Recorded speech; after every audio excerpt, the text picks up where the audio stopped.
Well, we start with a question. What time did you get to work? Was it 9 o'clock, or are you perhaps sitting comfortably on the couch working from home? The Industrial Revolution is behind us. Now technology rules our lives and dictates our work habits. We can work anywhere at any time if we want, but is flexible working all it's cracked up to be? You're watching Roundtable. I'm David Foster.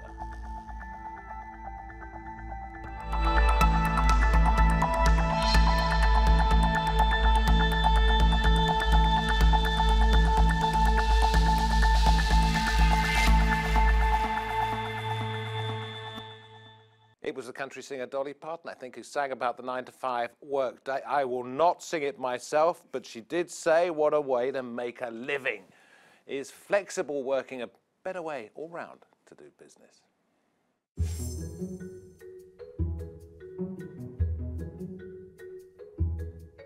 Working 9 to 5. It's been the standard in the West for decades. But as pressure builds on employees to increase productivity and technology allows us to work remotely, is there a movement towards more flexible hours? Has the traditional 9 to 5 had its day? The modern workday is the brainchild of 19th century socialism. It came out of the days of long, labour-intensive work during the Industrial Revolution. Before that, there were no limits on hours demanded by employers. In 1914, Ford Motors introduced the 8-hour working day, and by 1926, the 5-day week. The move increased productivity and went on to be the blueprint for how we work today. For decades, the traditional 9 to 5 has served us well. It allowed employees to split their time between work, sleep, and recreation. But its foundation is under threat by technology and increasingly demanding lifestyles. Society today has evolved since its widespread implementation in the 1940s. Most notably, there are more working mothers. Technology such as laptops, smartphones and video conferencing has enabled people to work remotely, and that's built a desire to work smarter. This year, a company in New Zealand trialled a 4-day working week on the same pay and found that productivity increased. Other companies embracing flexibility include Google, American Express, Dell and Nike. A recent study found only 6% of British workers still work the regular 9 to 5. Over half said they preferred to start earlier and leave earlier. 70% said they wanted more flexibility in the future. The introduction of the 9 to 5 was a standardized approach to better work-life balance. Technology today has made it easier to opt into flexible ways of working, but it's also made it harder to separate work from our personal life. How do we strike a balance between the two? And I'm jolly pleased to say that joining us from Sydney in Australia, we have via Skype the journalist Jessie Stephens. At the round table, Emma Rosen's with us, portfolio careers advocate, currently has 6 different jobs. I think it may be 7 by the time we get to her. Margaret Jumbo is here, founder of the Vitality Agency and Ness, Lyons legal consultant and writer and women's rights advocate. Thank you all very much for coming in. I hope you're going to talk amongst yourselves as much as I'm going to ask you questions. So please feel free to do that. Jessie, let me come to you first of all. You started to look into this because you thought millennials might be taking advantage. What did you mean and what did you find out?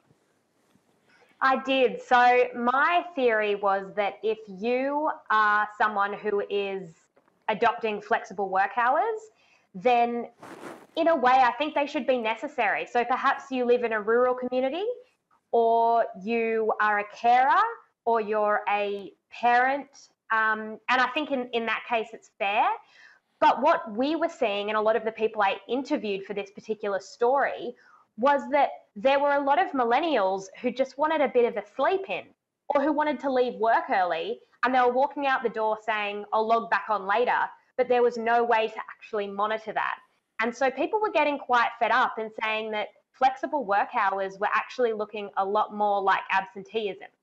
And this is what you set out within your head. Is that exactly what you found out as well?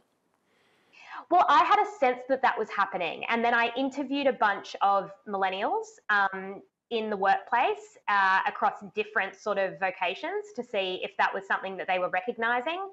And it was. So they had a sense that there were people their age who just sort of wanted flexibility and didn't necessarily need it. And then there were some mothers in particular who were saying that they felt as though the fact that these millennials were taking advantage made them look bad, because then when they went to their boss and said, can I please adopt flexible hours, they were saying it doesn't work for us. Okay, that's fascinating. I should say that in the studio with me here at the moment, I have 3 people, all of whom have had or have already at the moment different careers. Margaret here, singer-songwriter, toured Europe, now runs the Vitality Agency, playwright, as well as being a legal consultant, lawyer. Emma, you've got 6 different jobs at the moment. Different overlapping. Describe how you do that. Very good time management and organisation, mostly. So, for example, I'm a public speaker. I speak at schools and universities. I'm soon to be a published author. My book's coming out in January, and that's an awful lot of work. I've just got off the Lewis Pugh campaign, the swimmer who was swimming from Land's End to Dover. And you had 2 months on a boat for that, right? Yep. Writing a blog. I just want to ask you, because we can't go through every single thing, there's too much. Jessie says some people take advantage, and those that take advantage give those that don't take advantage a bad name. That's clear, isn't it? Yeah, I mean, I think that is a fair point. In any system, there will always be a small minority that do try to cheat the system, and yeah, I take your point. However, I don't think we should allow a small minority to ruin it for the vast majority, that it does actually vastly improve productivity. It improves loyalty to the company. It's better for work-life balance and for personal well-being, as well as allowing you to explore other career options. I agree that perhaps there might be checks and balances that we need to put in place to kind of ensure that that's not what is happening. But I think overall the benefits do far, far outweigh kind of the issue of absenteeism. Jessie, respond to that one, and then we'll bring it back to the studio again. Yeah, I think the other thing that I did notice in a little bit of research that I did was that it also depends on one's personality type. So if you're someone who requires external routine to be put on you, then you sort of need those hours to get you out of bed and get you working. It takes a very self-disciplined person to be able to sit on the couch and sort of in their own mind create the boundary between home and work. Okay, we'll come back to you in a bit, Jessie, if we may. Either of you two care to comment on what you've heard so far? I mentioned the fact that you were a singer-songwriter. Now you run the Vitality Agency. And that is showing people, if I'm right in this, Margaret, that is showing companies how best to keep their workforce happy and therefore productive. Yeah, definitely. I think organisations that offer attractive benefits packages, especially with flexible working, which is something that millennials are incredibly attracted to right now, they would attract a higher calibre of candidates that would have that discipline required to perform excellently in their work. So I can see your point, but I would definitely vouch. How do you differentiate them between the highly motivated person who's looking for the right place in which to put themselves and the lazy slob who's looking for the easy way out?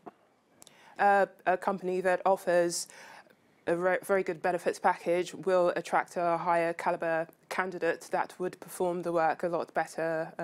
It's definitely the way forward. I was speaking with a producer earlier, and it really surprises me that we have such a debate. Henry Ford created the 9-to-5 working policy, and you know that in 1926, that's almost a century ago. We have evolved now, technology has advanced, and we really need to advance these policies to align with the needs of the 21st century We'll employee. talk in a minute, if we can, about how you keep people happy, but Ness, employers are inevitably going to be wary, aren't they?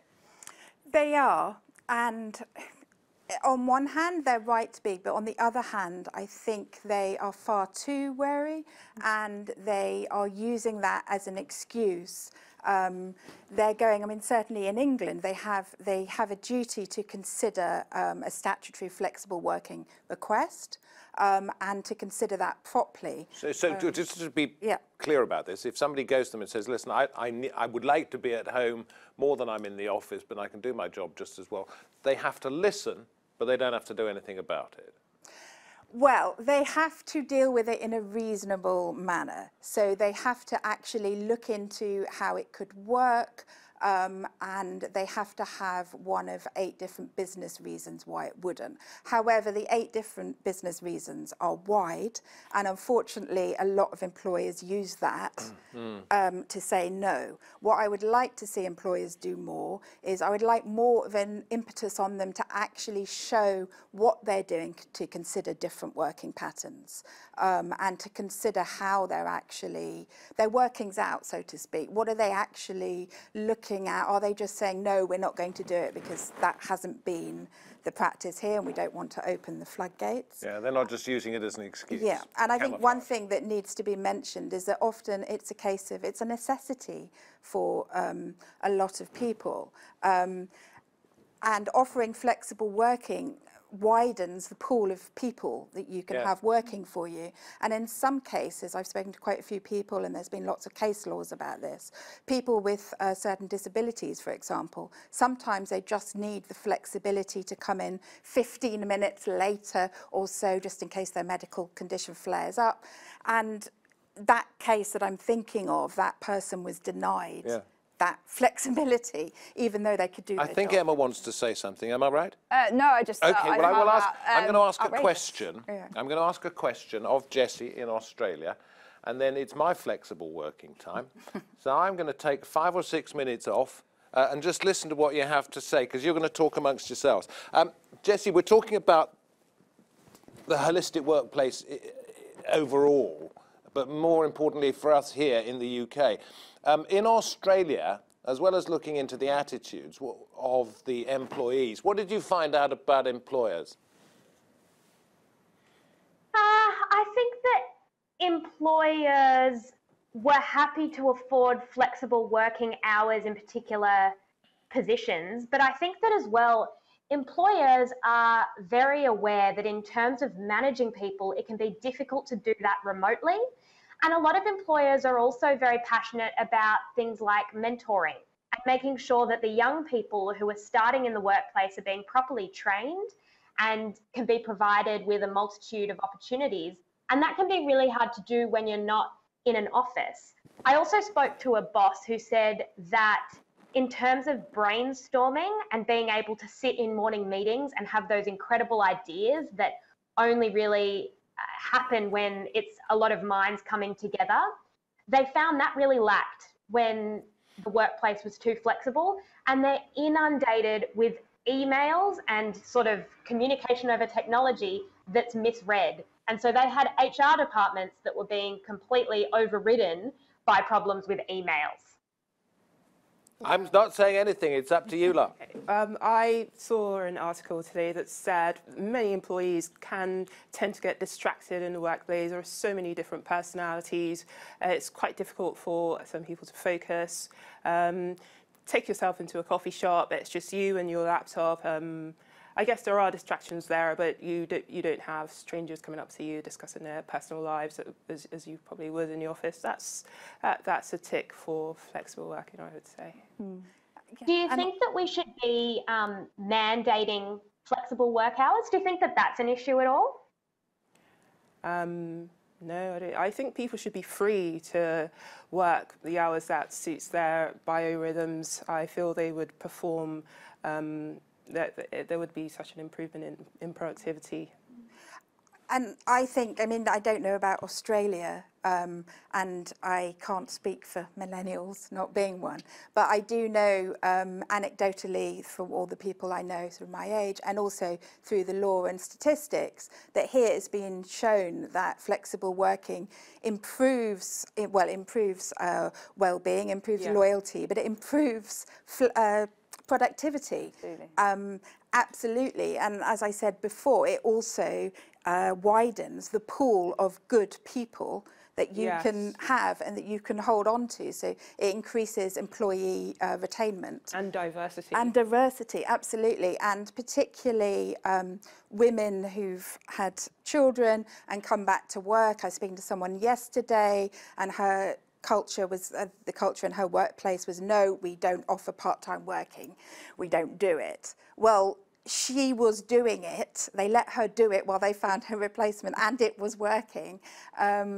But they didn't want to consider it because they were worried about opening up the floodgates. And she'd been there for 10 years. She was a business director, very senior position. She had a disability. She had a health reason why she could only work 3 days a week. But they forced her out, and that's a huge crying shame. Yeah. I can't keep quiet any longer. I'll get the sack. And also, I think it's about 5 minutes since I said anything, so that's the only flexible working I'm going to get.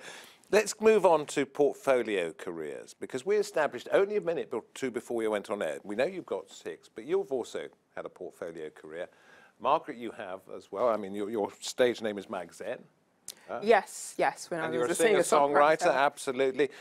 Jessie, you're a freelance journalist. You blog, you do interviews. Everybody around this table, myself included, because I've been a correspondent, a sub-editor, an anchorman, whatever, always involved in journalism, they have had different aspects to our careers. Do you have to be a special kind of person, Emma, let me ask you, because you lecture about this, to want that sort of life? No, absolutely not. I mean, as you've just shown, all of us around this table, yourself included, have a portfolio career, and kind of I define that as somebody who has multiple jobs, usually in parallel, that involve part-time, contract, freelance work, which kind of covers a broad range of industries. It doesn't necessarily have to just be in the media, which is kind of a common example, but anybody that, I don't know, locums as a teacher or a doctor and then on part-time runs a business themselves on the weekend, that's somebody with a portfolio career. We kind of think of it as a very millennial, new age issue, but it's not. It's something that's been around for quite a long time, but we just haven't quite thought about it in a new way. Well, you go into schools or sometimes universities to tell the students there about this. Is there a certain sense of fear from the more traditional people, perhaps the lecturers, the headmasters or whatever, that you're leading these people astray? I don't think it's about leading people astray. It's about suggesting that you don't just have to choose one career type. We've grown up ever since we were little children, and our parents say, what do you want to do when you grow up? And they expect one answer. And it's the idea that you don't just have to choose one of those things. If you've always been passionate about 2 or 3 different things, or you've got one skill set that you want to apply to multiple industries, is that you can work you can work horizontally as well as vertically. What does that mean? So it means you can, say for example, as a writer, I can work in several different industries and different sectors, rather than necessarily just pursuing one sector, even though I'm using the same skill set across multiple industries. And Jessie's nodding. Yeah, no, I do agree with you. And I think that it's therefore, there's some onus on the individual to advocate for your own well-being. And what I worry about with everyone having a device in their pocket is that it becomes a 24/7 hour work week. And that's definitely of concern at the moment. Yeah. But isn't there also this... That's very pertinent. Isn't there this possibility that everybody will think they can do anything and everything, and they won't train for one thing in particular, and therefore they will be completely let down because it's difficult to keep so many different balls in the air? Can I come back to you on that? So that's an issue that I talk about quite a lot, and I understand that challenge, but to kind of throw the ball back, I guess, I believe that makes you a more resilient worker who's kind of more able to withstand kind of economic shocks, political shocks as careers change and as industries become increasingly automated. It enables you to be able to move much more flexibly and to kind of say, okay, I see this industry actually, this isn't going so well, where can we go instead? And able to kind of pick up your skill set and apply that. You need to have money to be able to make those choices. Well, Hey? I think that definitely comes into it. And I think when we talk about flexibility, I think we do have to be mindful of the fact that some people don't have this is a luxury, isn't it? Well, I think sometimes. I think the word flexible working has different meanings, I think. I mean, certainly in terms of law, it's when you put in a request to change your working hours. But we're also talking about creating our own flexible lifestyles and having a few jobs, and that's perhaps where luxury comes in. And with technology, you really do not have to pay for anything. You can do it on the fly on a budget. I started the Vitality Agency with nothing, and now we're an international wellness consultancy. You really don't need money to begin anything. I suppose what I'm suggesting is we all need money to live, don't we? Absolutely. You know, you've got to buy food, you've got to pay the rent, etc., etc. And if one is taking a look at this career for 6 months and this career at that 6 months, etc., etc., etc., you ain't going to have the stability that you might need. No, and you won't have the employee rights as well necessarily, because with certain employment rights you have to have a certain amount of service. Yeah, but we all agree the world's changing, don't we? Yeah, Like this. absolutely. But to come back to your point about money, I found that I usually enter organisations as a consultant, and I get paid far more doing that than I would have in a permanent sort of 9-to-5 routine. I'm also able to not live in central London, for example, so I don't have the rent that I would be paying, as well as the transport cost. So actually my living costs, all my costs are far lower, and I'm getting paid more for it. So I tend to find I actually earn more. Okay, things are changing, but let me ask each one of you individually. Could you ever, Jessie, do a 9-to-5? And we'll go around the table. Yeah, absolutely. I think I could, and I think that it's in a lot of ways good for our mental health, because it regulates things like when we eat and when we sleep and when we get up, which every psychologist will tell you is really critical. Of course, there are people with incredible self-discipline. I don't have outstanding self-discipline, so I actually like that external pressure, and I think that a large portion of our population does a lot better with it. Let me ask you, Ness. Yeah, I was doing, well, it wasn't 9-to-5, unfortunately. It was probably 7 till 10. Yeah, it was actually in some cases last year, but I was a contractor. No, I probably couldn't at the moment, because what I've got works for me and my family and my children. But the reason why I sort of got I always had a portfolio career, because when I trained to be a solicitor and I was practicing as a solicitor, I was also writing articles on the side for women's magazines. But when I had children, I couldn't do the employment litigation that I wanted to do part-time, because you can't say to an employment tribunal, sorry, I don't work Wednesdays. Yeah. And so that kind of forced me out slightly. And I think Margaret, when you go into workplaces, you meet all sorts of different people. Can you spot those to whom this would be suited and those to whom it would absolutely not? Well, creative industries definitely would benefit from a flexible working arrangement. In order to be creative, you need freedom of thought. You need to be in control of your life to tap into that authenticity, and they definitely need something like a 9-to-5. I know that the whole confinement of working within a certain way really increases stress, increases depression. For example, you have to, your sleeping patterns are incredibly disrupted, and that is, the Vitality Agency is a wellbeing consultancy, and we know that working at a way that does not suit the body really increases risk factors. So how would you advise somebody about what they should and shouldn't do in their own individual work life, rather than the company looking after them looking after themselves? What should they do? How do they know what sort of person they are? I would say that it's important for you to choose a job that fits your lifestyle. Be true to yourself, know who you are, and follow that path. And it could be incredibly difficult at the start as you are finding yourself, but the higher the risks, the higher the reward. You see, I'll throw this one in there just quickly. I see a position where careers officers, who I derided in my time, you said they're not teaching enough now in schools, are completely useless. You don't need a careers officer, because all they're going to say is, do anything you want to do. Well, that's the stage we might get to, isn't it? I think you need that in order for people to be themselves and to contribute their fullest self to society. You need what? You need to not have. Oh, you need to do what you feel like doing. I think there needs to be there's a balance to be had. I think generally from my experience in careers advisors, they tend to focus on graduate schemes, graduate jobs, professional career paths that are very well recognised. I think what you're quite right, what needs to happen is there needs to be far more openness to different types of careers and different ways of working. I think that's what's missing.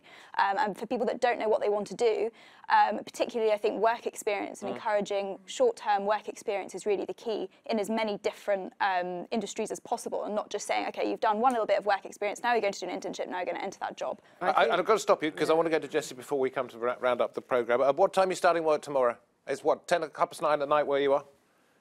Yeah, I'll be in the office at 8:30 tomorrow. So it's not a 9 to 5, you're finishing work at 9:30 at night. Perhaps you've got something else to do. And how long will your working day be tomorrow?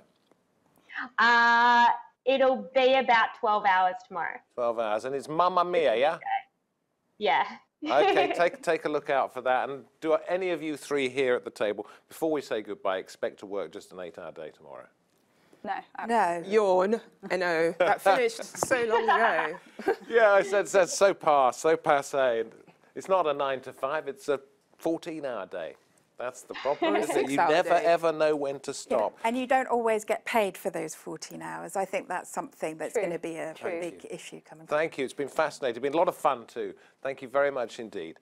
Playwright, musician, 6 careers, investigative journalist over there. I've really enjoyed it. I hope you have, too. I'm David Foster. This has been Roundtable. Time for us to clock off. See you next time. Bye-bye.